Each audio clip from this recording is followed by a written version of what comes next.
Nasa pagpapuri, pagdadakilang pagdulwalhati, pagpaparangal, pasalamat, pinatanggilang po sa pinakamamahal ko Jesus, hallelujah. Nagpapagod po akong nagling paggalang pag-espiritu po at patuloy po inaalala at sinasariwa ang mga alilig dito ang pagtulog pangarap at bilang mahal Pastor Melissa Almina, maging po sa ating bilaging pinamanas sa Pastor rin ang Almina, sa lahat po ng bilaging children at ganyan po sa ating bilaging preacher, sa mga worker, kapatiran datihan, at sa mga bisita naman po, magandang gabi po, mga minamahal.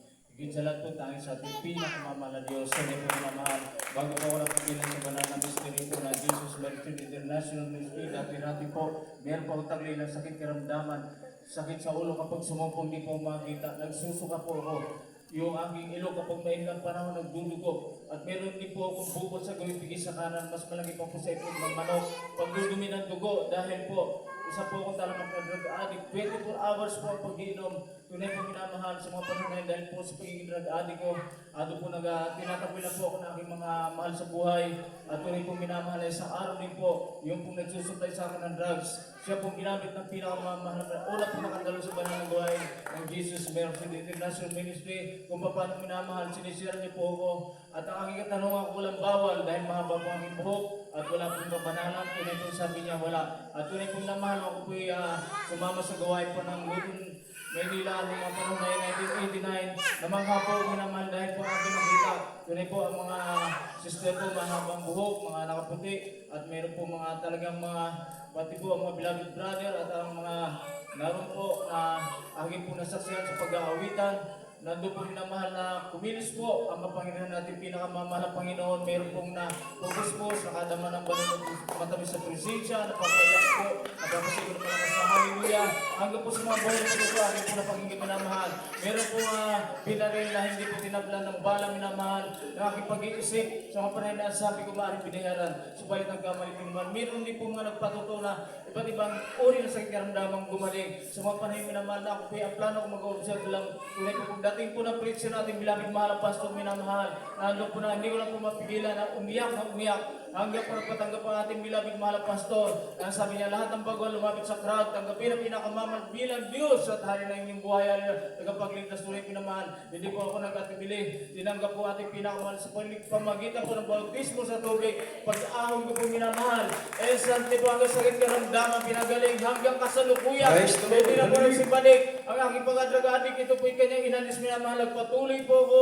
Nagpatuloy ko kahit saan po ako magpunta minamahal sa mga panahon ako hindi pa po. Dumadalo sa banal na gawain po ng Jesus Mercy International Ministry. Hirap po ako mag-apply ng trabaho. Subalit ako po nagpatuloy. Tunay po na pinagpala ko dahil po sa aking pag-apply, bagamat wala pong mga requirements, tinatanggap po ako agad, hallelujah. Sa aking pagpapatuloy pinamahal, nasaksihan ko po ang pagkilos sa kapangyarihan natin pinakamamahal po sa paano po, binaril din po minamahal ng carbon na aking amo sa dako ng Balinses. 2 times hindi pumutok yung carbon. Ang sabi ng aking amo sa kapatid, magkukulang daw po ako dahil hindi pumutok ang carbon. Ang sabi ng malang kapatid, member na po yan ng Jesus Miracle Child, hallelujah. Purihin ka pinakamamahal. Nagkaruyan po muli po minamahal. Sa hunda po sa dako ng Tondo, Maynila. Puno-puno po yung minamahal. Ano po naalala ko lagi sinasabi ng malapas pagdating may mga panganib sa mga tao, manalangin kayo, hindi kayo mapapahamak. Tunay po tiyan sa aking kamay na nalangin po minamahal. Habang po kinukulimbat yung mga alahas at piras ng mga holdapper na 4, yung isa katabi ko pa, nakatutok yung baril sa mga tao. Subalit, ang pinagtataka ko po, hindi po ginala ng holdapper, hindi ako kinuha ng pera, yung lahat ng kasabay ko. Ano po ang kinapay ko sa pili, kinuha ka lang malas at pera. Subalit, sa mga patuloy na dumadalo sa gawain ng Jesus Mercy International Ministry. Nitapik, hindi po ako tinapik minamahal. Ginawa po yung piso ko lang na nag-alis sa po yung mga holdapper. Labis po ang iba sa Palapoy noon. At sa panahon po ng bagong bilangan na po sa Tacloban minamahal. Tunay po yung mga kasama namin sa eskwela sa Evacuation Center. Ano walang tawanan, pag-iinuman. Dahil wala po kaming kapatiran na wala kaming ginawa kundi manalangin. Ay sabi ng kasama ko kapatiran, hallelujah, sabi niya, pinagtatawa niya, sabi ko, yaman sila basta tayo manalangin. Matuloy sa hindi ang bagyo. Wala tayong magagawa kundi manalangin. Tunay pagdating po ng bagyo, bumuhos si malakas na hangin. Tuloy-tuloy, wala pong hinto-hinto minamahal. Baklasan mga bubong ng eskwelahan. Lahat ng mga poste tumumba. Ang malalaking puno tumumba. Yung mga tao kasabay namin minamahal, bagamat tumatawag sila sa Diyos, tunay po na hindi po sila minamahal. Hallelujah, ano po ang takot nila sa akin po narinig ang sabi ng mga sama namin sa eskwelahan. Diyos ko po ay panay mamatay. Kami po na mahal nagpuri, wala kami ginawa kundi magkanta ng papuri. Ang sabi namin, mahal po hanggang dito lang po aming buhay. Salamat po. At tunay po minamahal hanggang po sa mukha yung baging minamahalan doon po na talagang grabe po. Ang mga tao, takot na takot, sabi nila, taga-samba kayo, sabi ko, member po kami ng Jesus, meron said, ando po talaga ang pagiging na mahal mo na maging po yung aking mahal na anak, magkahiwalay kami sa panahon. Grabe po ang aking pag-alala na hindi ko na po siya makita. Subalit nagkiyata ng pinakamamahal po yun, nakasakit po sa riskyo ng sikwantarte, minamahal, hallelujah.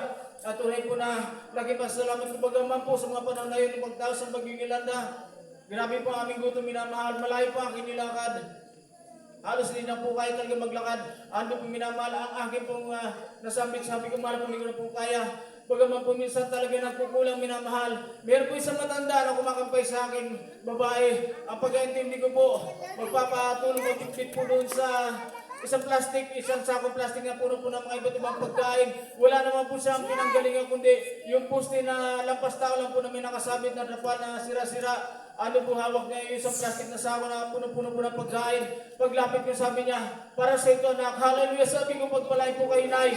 Napakabuti ng mahal po yun. Doon po pinasa ko na po yung isang sako, hindi walas mabuhat. Ilang habang lang po ako makbang niligo ko yung matanda. Wala naman po siyang pagkukubira. Napakabuti ng pinakamamahal po yun. Malaking panginabang po at tayo'y maglingkod, lumalasagaw ng Diyos dahil po napakaraming nangyari sa aking buhay minamahal. Isang ahas din po minamahal. May kinsan di pa yung ulubong. Ang tungo niya sa akin dahil papunta sa akin palapit, may kasama ako. Naalala ko sabi ng mga pastor, kahit sa mga ahas, mag-review kayo, sabihin niyo, hallelujah, praise the Lord. Pagkasabi ko ng hallelujah in Jesus' name, nanigas mo yung ahas, minamahal, hallelujah. Tugulat niyo ko, sabi ko nga, kasama ko sabi yan, ginawa mo sabi ko, makapangyarihan ang hallelujah dahil buhay ang aming pinakamamasanan, hallelujah, na gagabay sa amin, tunay po minamahal na maging po sa hallelujah, okay, sinagasaan na owner minamahal. Pati po yung bike pinag-ingatan, wala po na damit sa akin, kundi yung damit sa balikat. Takot na takot po yung driver, talagang gusto niyang patayin sa balit. Ano po diyan ang pinakamamahal ko yung aking, katawan walang na damage. Bagus po yung natupi, yung bumper ng owner minamahal. Kaya po, nagpatuloy ako since 89 po, 1989 hanggang ngayon. Wala pa akong ginawa kundi magpatuloy. Kahit saan ang mapuntahin na ako mga gawain, kung saan lugar mo nakarating dahil po, wala akong ibahal sa buti ng pinakamamahal ko. Pinagalingan mo sa karamdaman, binago aking buhay, pinagningatas masama-sama, kalamidad, hallelujah, tunay po minamahal, hallelujah. Napakasarap po maglingkod sa Diyos kung tayo po lumalo, nagpatuloy. Hallelujah, dati po talaga napakarami pong inatina ng mga sikta at dominasyon, hindi nagkaroon pagbabago ang aking buhay. Subalit, dito po natanggapin ko po ang pinakamamahal bilang Diyos at hana nagbuhay, nagpabautismo po ako.